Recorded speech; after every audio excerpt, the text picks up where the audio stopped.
So hello guys, আজকে তোমার জন্য যে ভিডিওটি নিয়ে এসেছি সেটি হলো ইনফিনিক্সের ল্যাপটপের দিকে কি আমাদের যাওয়া উচিত কি উচিত নয় তার উপর। তো তোমরা সকলেই জানো বাজেট রেঞ্জের মধ্যে ইনফিনিক্স ল্যাপটপগুলি এত সুন্দর স্পেসিফিকেশন দিচ্ছে। তো সেই স্পেসিফিকেশন দেখে কি আমাদের সেই ল্যাপটপের দিকে যাওয়া উচিত কি উচিত নয় তার উপরে আমি ভিডিওটি নিয়ে এসেছি। তো দেখতে থাকো ভিডিওটি কেমন হচ্ছে। তো দেখো এখানে যেমন ল্যাপটপটি রয়েছে ইনফিনিক্সের Y1 প্লাস, এর মধ্যে i5 রয়েছে, 512 GB SSD এবং 8 GB র্যাম রয়েছে। তো দেখো তোমরা যখনই আমি ল্যাপটপটা ওপেন করব, এই দেখো ওপেন হয়ে গিয়েছে। ঠিক আছে, তো এখানে আমি পাসওয়ার্ড দিয়ে ল্যাপটপটি খুলে নেব। তো তোমরা দেখতে পাচ্ছ খুবই সুন্দর একটি ইন্টারফেস তো এসে পড়েছে এখানে।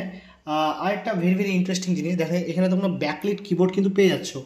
আর সত্যি কথা বলতে শুধুমাত্র ব্যাকলিট কিবোর্ডের জন্য না, ল্যাপটপটি কিন্তু সত্যি সমস্ত রকম কাজ করার জন্য খুবই এক্সপার্ট। তো তোমরা যারা ইনফিনিক্সের দিকে যেতে যাচ্ছ অবশ্যই যেতে পারো। হচ্ছে আমাদেরকে কি ইনফিনিক্সের ল্যাপটপের দিকে যাওয়া উচিত কি উচিত নয় সমস্ত কিছু নিয়ে তোমাদের সাথে আলোচনা করবো।